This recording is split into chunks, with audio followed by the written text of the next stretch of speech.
السلام علیکم ورحمۃ اللہ وبرکاتہ۔ الحمد للہ رب العالمین والصلاة والسلام علی رسول الکریم۔ النوع السابع والعشرون، النوع السابع والعشرون، 27واں قسم، اور وہ کیا ہے؟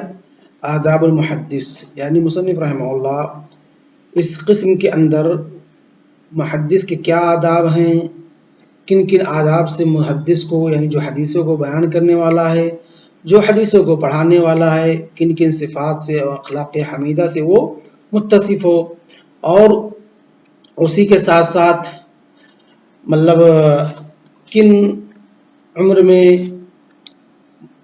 انسان کو چاہیے کہ وہ حدیثیں پڑھانا شروع کرے، اور کن عمر میں وہ حدیثوں کو پڑھانے سے رک جائے، یا کن عمر میں یا کس عمر کے کس مرحلے تک پہنچنے کے بعد اس کو تدریسی خدمات سے رک جانا چاہیے، حدیثوں کو بیان کرنے سے رک جانا چاہیے۔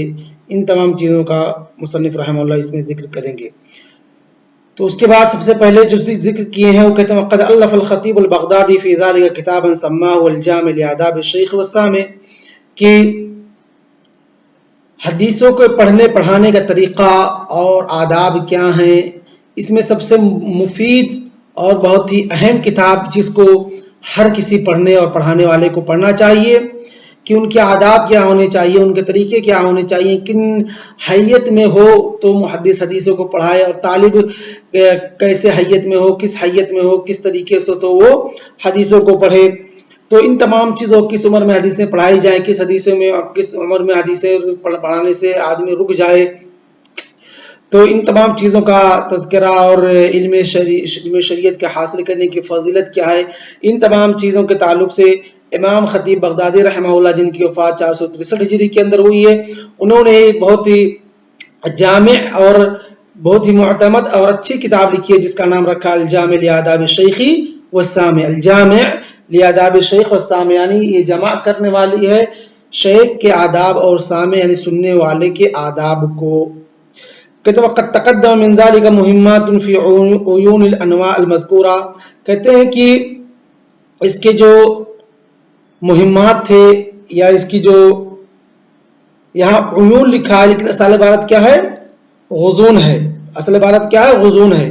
کہتے ہیں وقد تقدم من ذلك مهمات في غضون الانواع المذکورہ، جو اس سے پہلے مذکورہ انواع ہیں، جو اس سے پہلے صحیح، ضعیف اور اس طریقے سے دیگر انواع کا ذکر کیا مصنف رحمہ اللہ، اور اس طریقے سے طرق التحمل، کہتے ہیں کہ اس کی اکثر باتیں اس سے پہلے صفت الروایہ کتابت الحدیث ان مذکور انواع کے اندر اس کی اکثر باتیں گزر چکی ہیں، یعنی اس کا اکثر باتیں ہم نے اس کی اکثر باتیں پڑھ لیں، کس عمر میں انسان حدیثیں پڑھنا شروع کرے یا کیا کرے کیا نہ کرے، تو ان تمام چیزیں ہم پڑھ چکے ہیں۔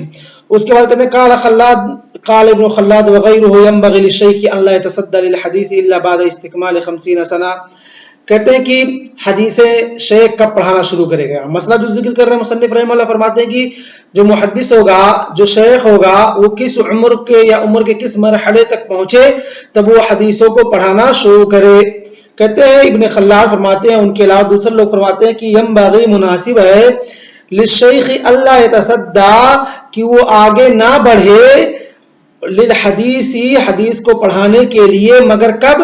الا بعد استکمال 50 سنہ، مگر 50 سال مکمل ہو جانے کے بعد، یعنی جب اس کی عمر کے 50 سال ہو جائے اور وہ پختگی تک پہنچ جائے، جو نبوت کا اور انسان کے پختگی کا عمر ہوتا ہے، اس عمر کے انسان جب پہنچ جائے تب اس کے لیے بہتر ہے کہ وہ پڑھانا شروع کرے۔ اور بعض لوگ کہتے ہیں قال 40 سنہ، بعض لوگ کہتے ہیں کہ 40 سال۔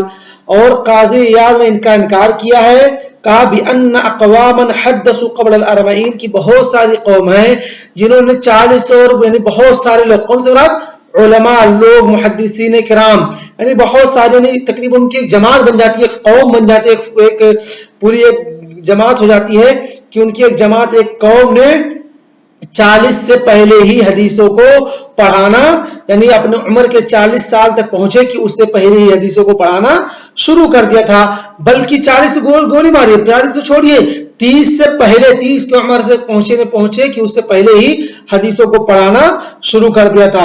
اور مثال کے طور پر کن کو ذکر کیا؟ مثال کے طور پر امام مالک بن انس رحمہ اللہ، اہدام الناس علیہ وکثیر من مشایخی احیاء، کہ امام مالک رحمہ اللہ جن شیخ سے اپنے مشائخ سے حدیثوں کو لیے تھے ان کے شیخ ابھی زندہ ہیں، ابھی یہ 30 سال کے بھی نہیں پہنچے تھے کہ لوگ ان کے پاس امڑ کر کے سیلاب کی طرح علم حدیث حاصل کرنے کے لیے مدینہ میں آنے لگے.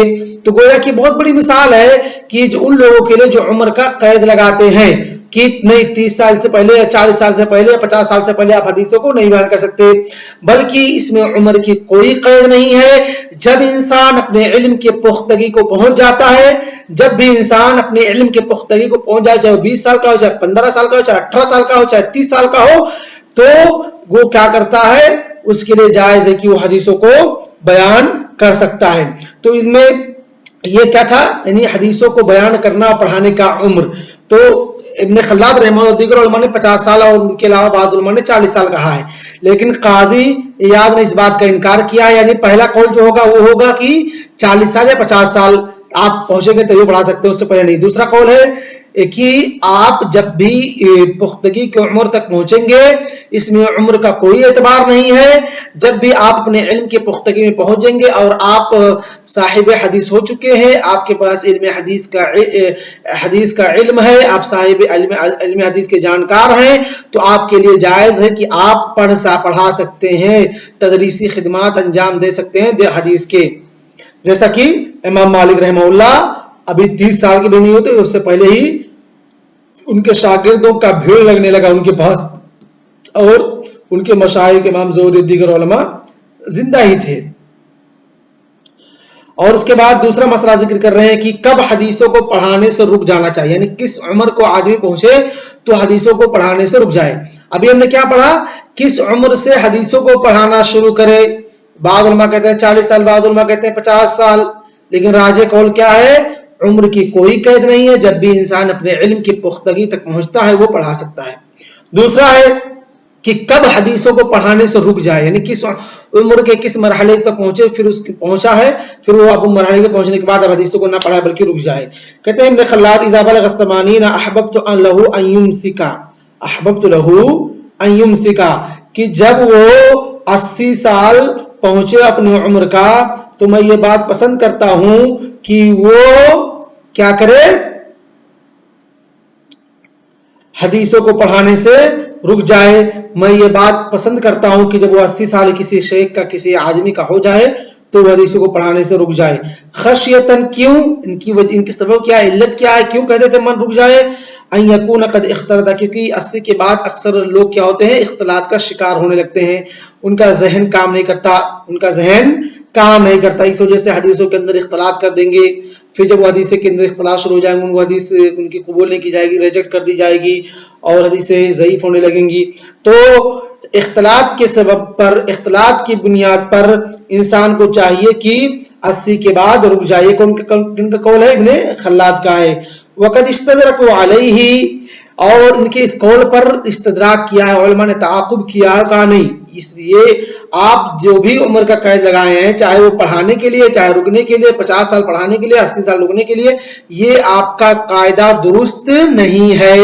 عمر کی کوئی قید نہیں، بلکہ بأن جماعت من الصحابہ وغیرہم، کہ صحابہ کی ایک جماعت اور ان کے علاوہ بہت بڑی ٹولی، حدثوا بعد هذا السن، اس سن کے بعد، اس عمر کے پہنچنے کے بعد بھی انہوں نے حدیث کے خدمات کی مطلب تدریسی خدمات انجام دیے ہیں، حدیثوں کو پڑھایا ہے.